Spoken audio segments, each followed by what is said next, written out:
అందుకని ప్రాంతీయతని గౌరవించే జాతీయవాదం, ఎనీ యాంటీ ఇండియన్ రెటారిక్, భారతదేశాన్ని విచ్ఛిన్నం చేసే ఎలాంటి రెటారిక్ అయినా సరే మీరు ఖండించాలి.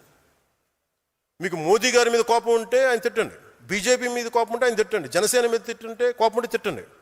కానీ దీంట్లో దేశాన్ని బలహీనపరిచే ఒక్కళ్ళు మాట్లాడినా మీరు ఖండించాలి. ముక్త కంఠంతో ఎదురు దాడి చేయాల్సిందే. There is no escape to it. ఎందుకంటే భారతదేశపు సమగ్రతని భంగం కలిగించే ఒక్కళ్ళు మాట్లాడినా, ఒక గొంతు మాట్లాడినా 1,00,000 గొంతులు లేకవాలి పైకి, 1,00,000 గొంతులు. ఎక్కడో ఇరాన్లో యుద్ధం జరిగితే, ఇరాన్లో ఒక నాయకుడు చనిపోతే, ఇక్కడ మచిలీపట్నంలో, గుంటూరులో, హైదరాబాద్లో ప్రదర్శనలు జరుగుతాయి.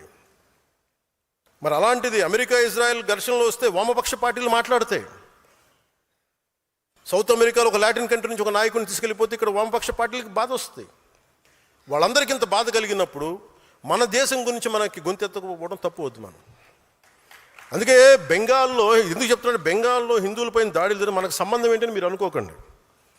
అలాగే అసంబద్ధంగా కానీ తప్పు ప్రకారం కానీ ఒక ముస్లింలపైన దాడి జరిగినా, క్రిస్టియన్లపైన దాడి జరిగినా అంతే సమానంగా స్పందిద్దాం. నేను ఎప్పుడు కూడా హిందువుల మీద దాడి జరిగితే మాట్లాడడం అలా చెప్పట్లా. బేసిక్ మనకి ప్రిన్సిపల్స్ మీద మీరు ఇది మన డైల్యూట్ కాకండి. ఇవన్నీ హిస్టారికల్ బ్లండర్స్ వల్ల జరుగుతాయి. ఇలాంటివి కవి సామ్రాట్ విశ్వనాథ సత్యనారాయణ గారు చెప్పినట్టుగా అన్ని అనర్థాలకి మూలం మానవ ప్రవృత్తి హేతువు కానీ, అతని కులం కానీ, మతం కానీ, ప్రాంతం కానీ కాదు, వ్యక్తి నైజమే ముఖ్యం. అందుకే ఏ మతం, ఏ ధర్మం అనే దానికంటే కూడా జాతీయ సమగ్రతకి, సంస్కృతికి ఇబ్బంది కలుగుతుందా లేదా అన్నది మటుకు ఆలోచించారు. ప్రాంతీయ సరిహద్దులు చిన్నవి, ఆంధ్ర అనే సరిహద్దుల వరకు మీరు పరిమితం కాకండి. అమరావతి రైతులు కూడా చెప్పాను, మీరు జై అమరావతి అనకండి, జై ఆంధ్ర అనండి. ఎందుకంటే అంటే మీరు జై అమరావతి అనే కొద్దీ మీ కష్టం మీ 30 ఎకరాలకు వెళ్ళిపోతుంది, 33,000 ఎకరాలకు వెళ్ళిపోతుంది. మీరు జై ఆంధ్ర అన్నప్పుడు 5 కోట్ల మంది ప్రజలకు వెళ్తుంది, మీ బాధ తెలుస్తుంది. మీరు జై అమరావతి అన్నప్పుడు నాకు మనసులో కలుగుకుంటుంది, వీళ్ళు ఇంత పెట్టేసుకున్నాను. తర్వాత మాట్లాడటం వాళ్ళు జై ఆంధ్ర అని ప్రారంభించడం సంతోషం. ఎందుకంటే మన తెలంగాణను చూసి నేర్చుకోవాలి. సభ మాట్లాడి జై తెలంగాణతో మొదలు పెడతారు. అలాగే తెలంగాణకి, తమిళకి తమిళ ప్రైడ్ ఉంది, తెలంగాణకి జై తెలంగాణ అని ఒక నినాదం ఉంది. అలాంటి గర్వం కాదు, కానీ అలాంటి కనెక్టెడ్నెస్ ఆంధ్ర వాళ్ళకి లేదు. ఆంధ్రాకి ఏముంది అంటే కులం ఉందా, ఏముందో తెలియదు. నాకు ఈరోజు కన్ఫ్యూషన్ నాకు ఆంధ్రాకి సంబంధించి. ఏమో చూడాలి. సో అంటే 11 సీట్లకి పరిమితమైన వాళ్ళు కూడా మన మీద సెటైర్లు వేస్తారా? నేను ఎక్కువ మాట్లాడిన వాళ్ళ గురించి కాదు, వాళ్ళు ఒకేసారి చేరంటే కొంచెం చిరాగా వస్తుంది కదా మనకు కూడా, చాలా ఆపండి ఆయన. అలాగే పర్యావరణాన్ని పరిరక్షించే అభివృద్ధి ప్రస్థానం, ఈ అంశాన్ని ప్రాథమిక సిద్ధాంతాలకు ఎందుకు పెట్టామంటే, మనిషి నాగరికత ఏర్పడినప్పటి నుంచి అభివృద్ధితో పాటు కొంత విధ్వంసం తప్పదు. ఒక ఇల్లు కట్టుకోవాలంటే భూమి తవ్వాలి, కొన్ని క్రిములు చచ్చిపోతాయి, అందుకే భూమి పూజ చేస్తాం, క్షమించమని భగవంతుని.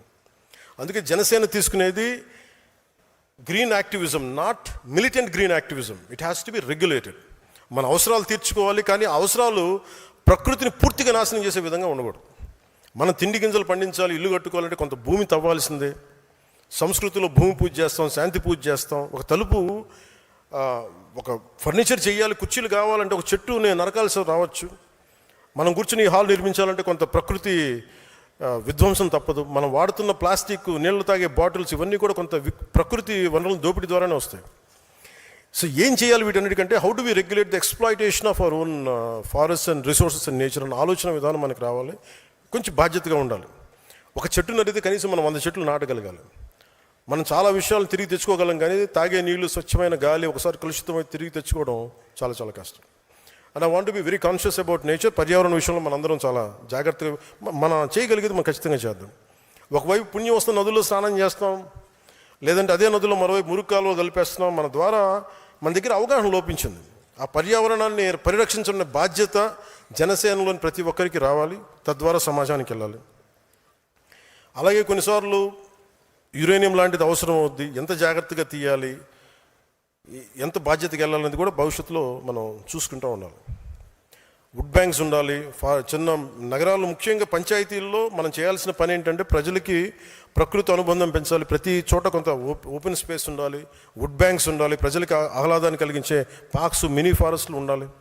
నగరాల్లో జీవించే మనుషులు 4 గోడల మధ్య మాత్రమే కాకుండా ప్రకృతిలోకి వెళ్ళి సేద తీరే అవకాశం కూడా ఉండాలి. అందుకే ప్రకృతి సమతుల్యతను కాపాడే విధానాలని జనసేన ద్వారా తీసుకొస్తాం. అందుకనే పర్యావరణాన్ని పరిరక్షించే అభివృద్ధి ప్రస్థానం అనేది చాలా కీలకం మనకి. సో అవినీతి పైన రాజీ లేని పోరాటం చివరిది. మన దేశంలో అవినీతిని పూర్తిగా అంతం చేయడం అనేది ఇప్పటికీ సాధ్యం కాదు. ఇందాక సోదరి కర్ణాటక నుంచి వచ్చి మాట్లాడుతుంటే అవినీతి పైన రాజీ లేని పోరాటం చేయగలం, అంతేగా నిర్మూలిస్తాం సంపూర్తిగా అంటే ఎందుకు మనం పోరాటమే చేయగలం, ఒక నియంత్రించడానికి పని చేయగలం తప్ప పూర్తిగా తీసేయడం కుదరదు. అంటే problem is issue in the human being. అంటే ప్రజలు ప్రభుత్వ కార్యాలయాలకు వెళ్తే లంచం లేకుండా పని జరగాలి. ఒక యువకుడు ఉద్యోగం కోసం డబ్బులు పెట్టాల్సిన పరిస్థితి ఉండకూడదు. ఒక కాంట్రాక్టర్ నాణ్యమైన పని చేయాలంటే రాజకీయ నాయకులు కమిషన్ ఇవ్వాల్సిన పరిస్థితి ఉండకూడదు.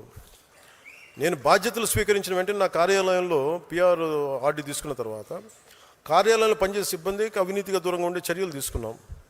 పంచాయతీరాజ్ శాఖలో గతంలో ప్రతి రేట్ కార్డు ఉండేది ప్రతి ఉద్యోగానికి. అసలు 10,000 మందికి ఒకేసారి ప్రమోషన్ ఇచ్చాం. దానికి పాపం గత ప్రభుత్వ పాలకులు చాలా బాధపడిపోయారు, చాలా డబ్బు పోయింది వాళ్ళకి. సో అలాగే ఉదాహరణకి అంటే ఎంత డీప్గా ఉంటుంది అంటే సివిల్ సప్లైస్ మినిస్టర్ మీకు ప్రజలకు కూడా తెలియజేయాలి ఇది ఈ సందర్భంగా. ఉదాహరణకి పేదల కడుపు నింపేందుకు ప్రభుత్వం పీడిఎస్ ద్వారా రేషన్ బియ్యం అందిస్తుంది. దానిని అక్రమంగా విదేశాలకు తరలించే పరిస్థితులు ఉన్నాయి. గౌరవ పౌర సరఫరాల శాఖ మంత్రి పిఎస్సి చైర్మన్ నాదెండ్ల మనోహర్ గారి నేతృత్వంలో కాకినాడ పోర్టులో 1000 టన్నుల బియ్యాన్ని అక్రమాన్ని అడ్డుకున్నాం. ఎలా ఉంటుందంటే ఎవరు అంటే చెట్టు ముందా విత్తు ముందా అన్నట్టుగా ఎవరు తప్పు ఉంది దీంట్లో అంటే స్మగ్లర్లదా, రైస్ స్మగ్లర్దా, మిల్లర్లదా అనుకుంటే మీకు తెలియజేస్తాను. పబ్లిక్ డిస్ట్రిబ్యూషన్ సిస్టంలో మినిమం సపోర్ట్ ప్రైస్, ఒక కనీస మద్దతు ధర ఒక కేజీకి ప్రభుత్వం 24 రూపాయల పైసలకి ఇచ్చి కొంటుంది.